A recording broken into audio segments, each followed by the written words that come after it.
Hi, everybody. Welcome from Eugene, Oregon. Out here on the left coast. I'm going to tell the players, you think we went far, but thank goodness for charters.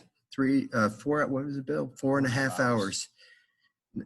Not quite the same distance that it took us to fly or to drive to Auburn or Oxford or Hoover. So what's the difference if you're in the air or on the road, right? What's the difference? No unscheduled stops this time, Coach? No unscheduled stops. Didn't have to stop for gas. No lightning delays on the tarmac in Colorado Springs. Easy, easy, easy. So we're here. Everything's on schedule. We're actually going to leave the hotel here at 3:45. We just got here. What time did we pull in? About an hour ago. We had a nice lunch they had prepared for us. We're going to leave at 3:45. We're going to drive about 45 minutes away to a community college called Lynn Benton Community College, where they have an artificial turf infield. And we're going to have a nice little practice, get the legs stretched out a little bit and run around a little bit. And we'll come back, and then tomorrow we'll have a practice out at the game field where the regional will be held at the University of Oregon. You're ready to tee it up on Friday night. Fired up for the Gonzaga Zags. What have you seen in just the limited time you've had on the artificial turf as far as fielding? Does it play true? Do you feel like it's Well, we haven't been on the field here yet. We did practice the last couple of days over at U High on the artificial turf infield there. So our infielders have taken ground balls since we knew we were coming to Oregon and we knew we would be on turf. So we had 2 days of taking ground balls on artificial turf at U High. And we'll take ground balls today on artificial turf. And then tomorrow is an all turf field, including the outfield. But we had a good series at Kentucky earlier this year, an all turf field. We had a good game at UL in Lafayette, an all turf field. So, nowadays, these kids have played on so many turf fields. A lot of them play in tournaments in the summer when they were in high school at a facility called Lake Point over in the Atlanta area. Those are all turf fields. Some of them have played over in Hoover in the auxiliary fields that are turf. So the turf fields are not as unique as they once were. There are so many of them out now that I'm not concerned at all about us going on to a turf field. In fact, in some ways, it'll be good. True hops, a little bit faster. I like a faster game anyway. So, yeah, we're excited about it. I think it's a beautiful facility. The pictures I've seen, I've never seen it in person, but I'm excited about playing. It's going to be a new environment and a real adventure for our players. This is Doug at WWL-TV in New Orleans. Are you getting any sense of some kind of rejuvenation from your team? Maybe they appreciate this at a level you haven't experienced because they weren't sure they were even getting in. Any of that? Doug, that's a good question. This kind of reminds me of a team that I had one year at Notre Dame where we didn't know if we were going to get in. And very similar to the other day, the last bracket shown was our school. That year it was Notre Dame, this year it was LSU. And our team years ago reacted the same way that our LSU team reacted the other day. And honestly, it was very heartwarming for me to see the kids react that way. When you're at LSU and you're so used to so much success, sometimes they just get very numb to it. Oh, well, we expect that. And sometimes it doesn't trigger those emotions. And you become so used to success that they don't, it just doesn't, fan those flames. And I'm a passionate person, and I like our kids to feel the passion and feel the enjoyment and the thrill of victory. And I love to see emotion move you to tears and move you to laughter and move you to all the emotions that come out. And when I saw our team react the other day, I was standing in the background and I had a tear in my eye. I'm sure that doesn't surprise you after the press conference the other day. You know, cried more in the last week, I think, than I have in the last 10 years combined. But, you know, to see the kids react the way that they did was very heartwarming for me, because it showed how much they care and how passionate they are about it. And sometimes when that passion comes out like that, it rejuvenates you and it makes you not take things for granted. And I think when you don't take things for granted and you appreciate stuff more, you give more of an effort. And that's what I'm counting on this weekend. I think that they're going to be very focused. I think they're going to be very excited. I think they're going to go out there and leave it all out on the field, let it rip. And that doesn't necessarily guarantee victory, but I know they're going to give it everything they've got. And what else can you ask out of a bunch of kids? Paul, diving into some of the particulars about the games this weekend, that you've said Landon will get the ball in game one. What do you kind of like about him in that spot? I mean, obviously he's an excellent pitcher. And then is it going to kind of determine the outcome of that game, determine what you do the rest of the weekend in terms of pitching, or have you already got that decided? I'm going to kind of keep that close to the vest if I can, because I don't know who we're going to play. I don't really know that much about the other teams. We haven't seen them play. And I don't know what the best matchups will be. So I'm not 100% sure what we're going to do with the second game yet.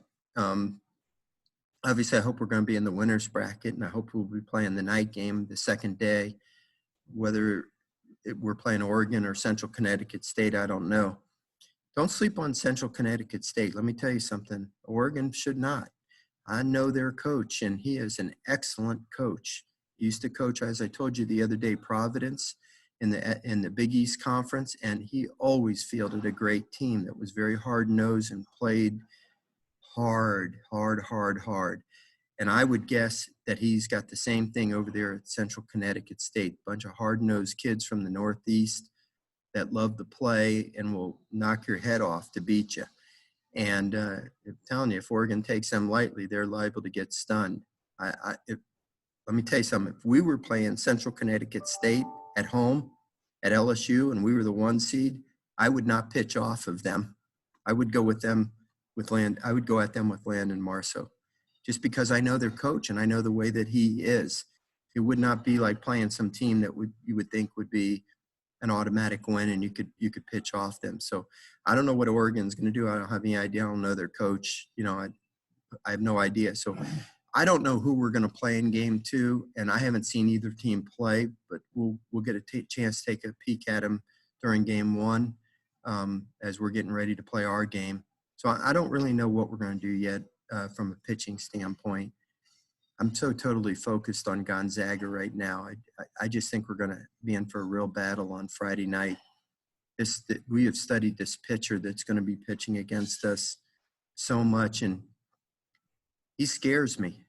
Honestly, he's got a really unorthodox way of pitching. He's all arms and legs, and he doesn't have like outstanding stuff, but somehow he just gets the job done, and we've got to have a really good approach against him. We're going to work on that today. Hey, Coach. This is Glenn West here.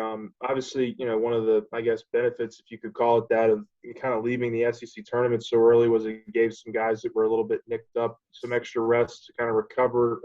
Do you have much of an update on how Giovanni's been feeling with that hamstring? And then also Gavin, we talked to Gavin the other day. He said his ribs are feeling a lot better. Just where do you think those two guys are in terms of their recoveries? Well, I'll give you an update on those two guys, and I'll also let you in on a couple other guys that I was very concerned about going into the SEC tournament that needed the rest as well, okay? Gavin, I think, is 100% full strength. He was really banged up in that Texas A&M series. I mean, that collision in left center field with Bianco really knocked him for a loop. He took one in the ribs, but it really jolted his back as well. And the whole weekend his back was hurting, and then he banged one off of his leg. When he was hitting, he dove for another ball and rattled his ribs again and shook up his back. So he needed some rest. He really was hurting, and I think he's doing fine now. Giovanni's leg looks to be 100%. He's ready to go. And two other guys that really were not 100% were Devin Fontenot and Garrett Edwards. And I was really concerned about both of them. Fontenot was having a neck issue, which has flared up with him on occasion. And I didn't even know if he was going to be available. And Garrett Edwards has been dealing with a muscle problem in his forearm for about 3 or 4 weeks now. So the fact that he didn't pitch at all last week has given that forearm strain and a chance to really get better. Not having pitched at all last week in the SEC tournament was a real help for him.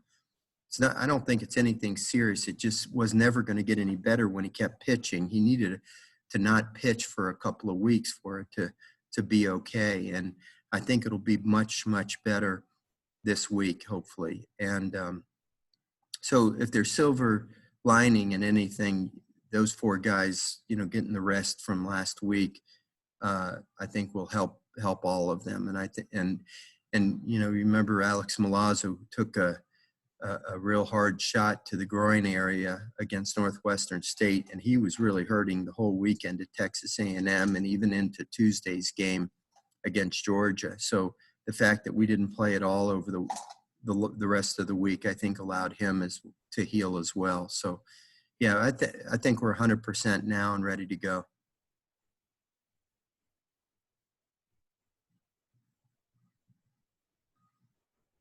I didn't know if we were waiting for the question. Coach, I don't want to assume anything, but you sound pretty invigorated yourself. I mean, you sound like you got a little pep in your step. Is it just do you feel better? Do you feel like, or is it the unknown, really has got the juices going? Remember the movie Waterboy? Remember when Dan Fouts kept saying there's no reason to hold anything back? I kind of feel that way about myself now. Hey, this is it, If I can't be enthused and excited now, what am I holding it back for? I feel like I have a big load off of my own mind, Michael. I've been laboring for that decision. I really wasn't 100% sure what I was going to do until I woke up on that Thursday morning and discussed it with Karen, and then met with Scott Woodward, and then to see the way Scott reacted when I talked to him really kind of took a lot off of my mind. And once it was out, I didn't have to hold it in anymore. You know what I mean? I didn't have to, it wasn't just me keeping it inside and weighing on my mind only. Now I know what I'm doing, and I know how Scott feels, and I know that I'm going to be helping out in some capacity, and I know this is it for me, and I'm excited about this weekend. I think we can win this thing. I'm excited about the game Friday night, and I'm confident, but not overly confident. I think we're going to play a really good team against a really good pitcher, but I'm excited as well. Got a lot of family coming to the game. My two sisters are coming. I've got a brother coming. I've got my best friend from high school coming out. I want to win this thing. We're gonna go after this thing with both barrels blazing. You know what I mean? And hey, I've been a competitor my whole life. I've been competing since I was a young boy. And after this season is over, I'm not going to have that competition in my life anymore. I got nothing to hold back now. Let's go after it. So we're going to do the best we can. Speaking of going after it, what stands out about the Gonzaga lineup? You talked about their pitcher that you're concerned about, but what stands out about their lineup? Well, they're scrappy, man. They're hard to strike out. And I told Landon this. I said, look, you're a strikeout pitcher, but you can't get frustrated if you can't strike these guys out, because they have a really good approach when they get 2 strikes on them. They're a very unselfish team. They hit the ball the other way. They're a bunch of tough little guys that, not necessarily little, but they're tough guys. They're a good team. You can see they're well coached, and they put the ball in play. We got to play good defense behind Landon. And I told him, don't get frustrated. Don't be afraid to get some early pitch outs. We don't need to, just nibble on the corners and just trust your stuff and let's go after them, because if you keep getting 2 strikes on them, you can't, and they keep fouling balls off, they're just going to drive your pitch count up and you're not going to be in the game as long. So, they're a scrappy group.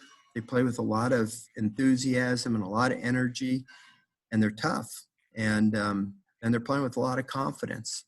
And especially when this kid is on the mound, they play with an awful lot of confidence.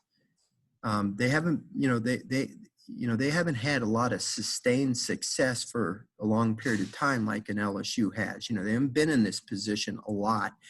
And they're a little disappointed, though, because they were one of the 20 schools selected to potentially host a regional, and then they got bypassed and didn't make the cut for 16. So they got a little bit of a chip on their shoulder, too. So, being considered to be one of the 20 tells you that they've got a good ball club, and they know it. But they also have a little chip on their shoulder because they got overlooked for the 16. So we're gonna have our hands full. They're the 2 seed. We're the 3 seed. Remember that. True. And you mentioned Central Connecticut State and obviously Gonzaga, but what's your scouting report on Oregon? Obviously, you'll see more of them in game 1, but what do you think about them as a team? Well, they have a really good starting pitching, and I don't know, what their rotation is going to be. I don't know if they're pitching off in game 1 or not and saving their number 1 guy for game 2. So I really don't know. I haven't looked at him that much. The only thing I know is there's a player on their team that I coached with the 2018 USA Collegiate National Team. Kenyon Jovan actually made the team. I love the kid. He made the team as a pitcher, but he had developed some arm problems after, and now he's their biggest power hitter. He's got 14 home runs. Hits in the middle of their order. He's got about 50 RBIs. He told me all summer, Coach, I can hit. I said, come on, Kenyon, leave me alone, will you? Go pitch. You can help us with pitching. He's a great kid. I love him to death. And so finally we were playing down in Cuba, and we had won the first 3 games, but the final game, the Cuban team was beating us fairly handily. So it was the 9th inning, and I said, okay, Kenyon, get a bat. I'm going to let you hit. And he took 3 of the biggest swings you've ever seen, but he came up empty. Three in a row, and he struck out, and he wanted to prove to me he could hit one to the moon, I think, but he struck out that time. I can't wait to see him and give him a big hug. He's a great kid. So he's the only player I know. And don't forget that Zach Arnold actually signed with Oregon out of high school. Yeah, you probably forgot that, didn't you? And then when their coach, George Horton, was let go, he decommitted, he got released from his national letter of intent and came with us to LSU. So, first, when I saw that we were going to Oregon, the first person I thought about was Zach Arnold and how weird this was going to be for him. But he told me the other day that out of their 12 signees that year, only 3 of them ended up going to Oregon. 9 of them decommitted or got released from the national letters of intent, and it didn't end up coming to Oregon. So I don't think he knows a lot of players on the team. So I don't really have much of a scouting report on Oregon right now. This tells you how much I'm totally focused on Gonzaga. Hey, Paul, other than winning the national championship, what are 1 or 2 of your favorite LSU moments or memories? Briefly, if you can. I know that's hard for you. Thank you, Glenn. You're so kind. I never claimed that brevity was one of my greatest qualities, so you can't say no problem. I'm a hypocrite about that. Well, I mentioned the other day at the press conference about the 23-game winning streak. That base hit by DJ LeMahieu against Tulane in the 8th inning that put us ahead on a Tuesday night, and then we went on to win. That started the 23-game winning streak. Of course, that would have to be right up there. And of course, we won the 3rd game against Texas, but the first game against Texas was probably the greatest baseball game I've ever been associated with. It was back and forth, and then we were down to our last out, and DJ got the 2-out double, 2-out, 2-run double to tie the ball game. So arguably, you could say that DJ LeMahieu probably had the 2 most important hits in Paul Mainieri's coaching career, right? Wow. started the 23-game winning streak, and then got the Game 1 victory in the finals of the College World Series. If DJ didn't get his own $90 million contract, I would probably owe DJ quite a bit, but I'm not going to give him anything because I think he's doing fine for himself, okay? He, special kid. You know, that's two moments. Is that enough for you? Of course, That'll work. the final game in Alec Box Stadium will. Right. But the game before the final game was pretty special too. You know, when we were down, Bill, in the 8th inning. 8 runs. Down 7-2. We were down 5 going into the 8th inning, and we scored. I think we scored 2 in the 8th, and then 5 in the 9th. Yeah, that game was pretty awesome as well. Glenn, you asking me for 1, 2, 3 games out of. Bill told me not too long ago I coached my 900th game at LSU. Remember that, Bill? I do remember. He came up to me and he said, "Hey, tonight's your 900th game at LSU." Think about that. 900 games? I can't tell you how many times, especially early in my time here at LSU, when I would say to one of my sons, "We have to win this game tonight. Like, this is a must-win game tonight." I must have said that 200 times, okay, in the first few years of my career at LSU. Like, I literally felt like if we don't win this game today, it's going to change my whole career here at LSU. And, you know, that kind of approach can wear you down. Somehow I hung in there for a little over 900 games. We didn't win them all. We won, well, we have the third best. 637, third best SEC winning percentage. Third best winning percentage in SEC history. So we won 637 so far. Hopefully we can get that number to 640 this weekend. All right. Thanks. Thanks, Glenn. Thank you. Well, just going back to this morning, leaving, knowing that when you come back, you know, unless y'all aren't able to win the 3, that could be your career could be over. What were you thinking about that as you left? What was on your mind as you walked out of the stadium this morning? You know what, Wilson, I have to be honest with you that it hit me yesterday when we walked off the field. When I walked off the field yesterday after practice, and everybody had already gone in, and I was kind of the last guy off, and I walked into the dugout and I kind of turned around and just looked back at the field. Remember how Drew Brees walked into the tunnel and he looked back at the Superdome after they had lost to Tampa Bay, and I just kind of looked back at the field, and it kind of overwhelmed me a little bit, to be honest with you. I was wondering if that would be the last day that I walked off Alec Box Stadium's field, you know, in an official capacity.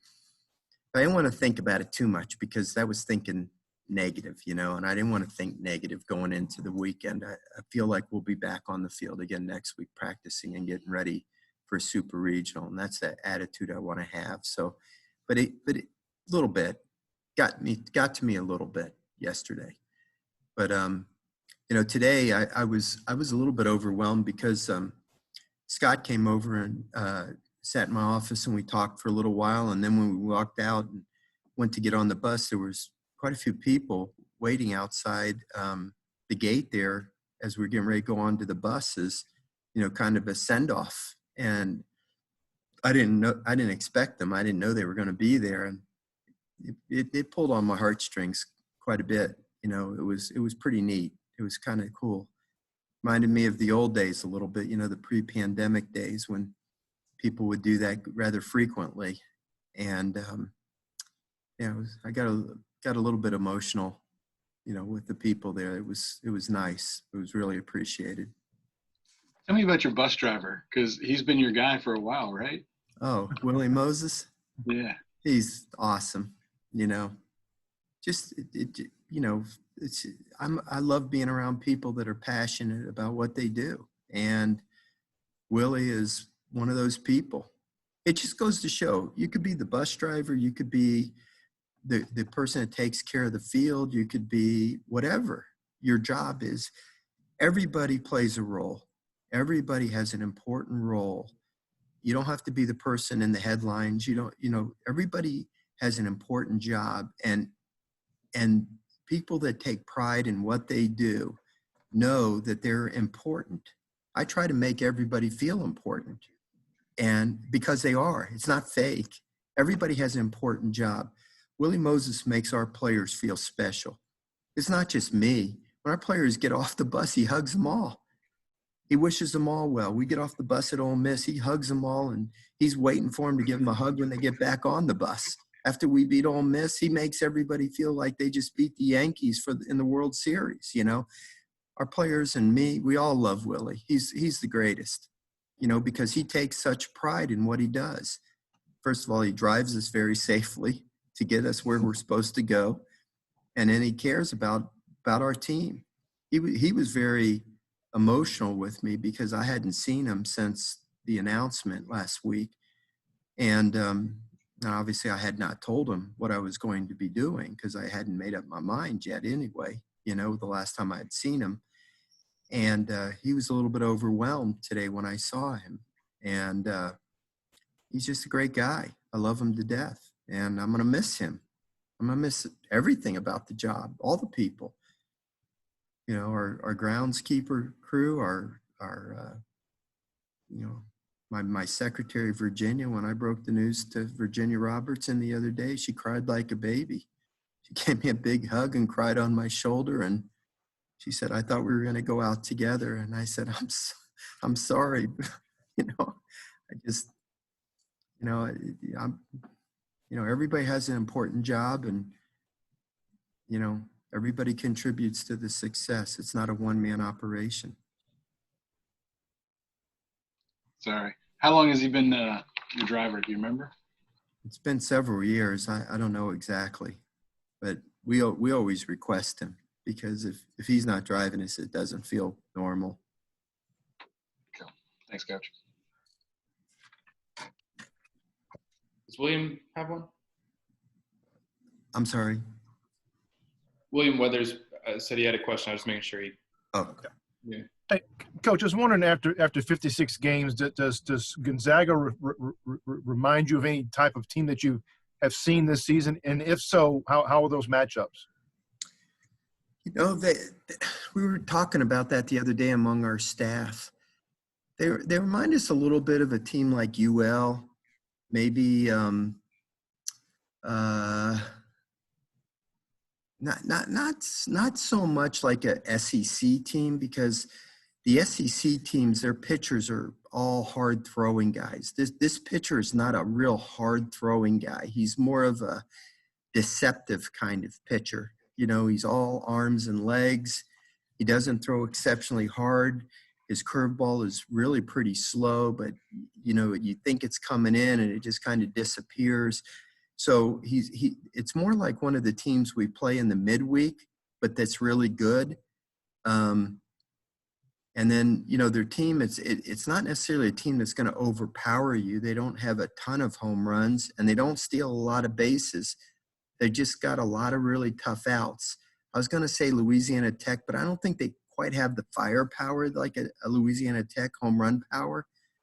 So it's kind of a blend of a lot of the very better mid-major teams that we play during the middle of the week. Take the best qualities of most of those teams, and that would be the Gonzaga team. Well, one more if I could. You obviously got into coaching because of your dad, and as I understand it, you went to see him Sunday. How important was it to you to see him in the days after announcing that your career would be coming to an end? Yeah. I took my mom up there, and my wife and I, the three of us, we all went up and saw my dad on Sunday. You know, it was important. Needed to go talk to him a little bit. You're going to try to make me cry, Wilson. I'm not going to let you do it today. Sorry, not trying to. Just curious. Hey, Coach, can I ask you a lighthearted question then? Please. So, you let Chris Cotton grow his hair a while back because you said the girls all liked it and stuff. My wife liked it. She got mad at me when I told him to cut his hair. Giovanni, this is like a next level hair and beard thing, right? I mean, could you imagine 5-10 years ago coaching a guy that you kind of let it look like that? Well, I had a player by the name of Jeff Samardzija at Notre Dame. I don't know if you remember when he played football, he had hair halfway down his back. So when he came to the baseball team, I said, Jeff, way out of control. So we're going to get that haircut, okay? So I let him cut it. I let him still keep it rather long comparatively to what normally we would have, but it was much shorter than what he had it in football. I usually don't make a huge issue about the length of their hair. Remember Ray Frimes had long hair. The mullets are not, they're kind of in style in Louisiana, so I don't want to, kill the styles too much, I just relinquished on the facial hair rule this year to let the guys do that more than the hair. The hair has always been not. Listen, when I played at LSU, I had long hair. You couldn't see my ears. I'm sure Bill could dig up an old photograph of me, huh, Bill? Yeah, absolutely. As when I could grow long hair. I want to kill the guy's game totally. They gotta be able to go out and talk to some people and have some fun.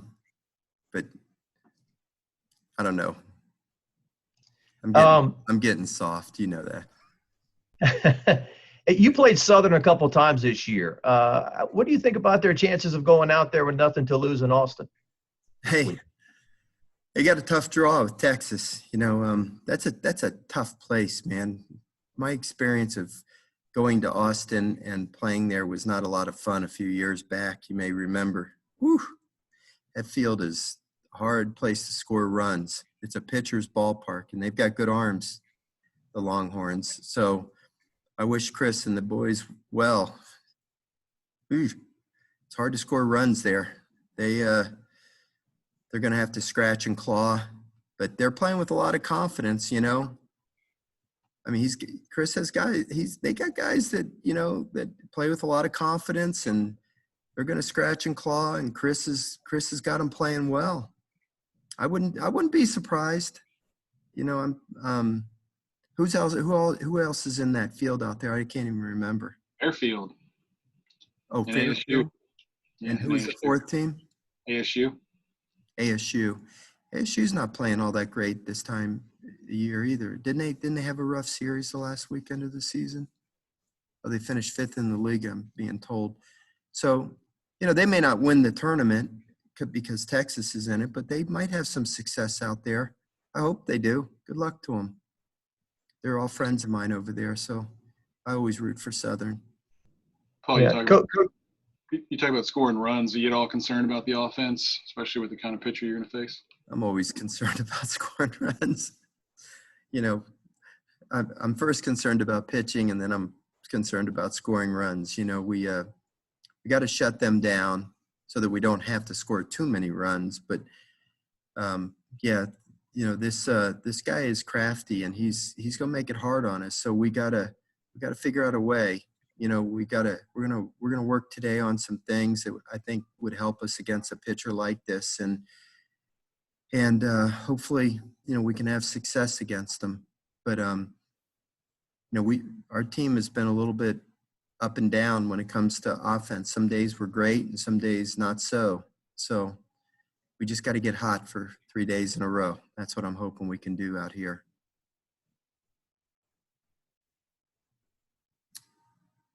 All right, guys. Good enough? I think we're good.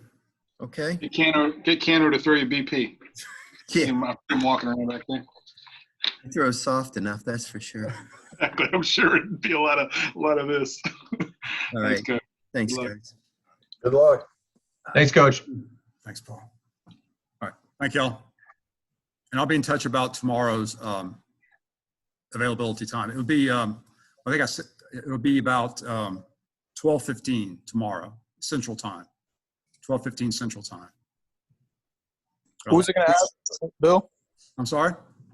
Will it be players or is it just me more Paul? Yeah, it'll be player. Yeah, well, Paul will be available. We'll also have a few players as well. You said what time? Sorry. About 12:15 Central Time. Gotcha. Okay. Sounds good. Okay, thank you. Thanks, Bill. Thank you.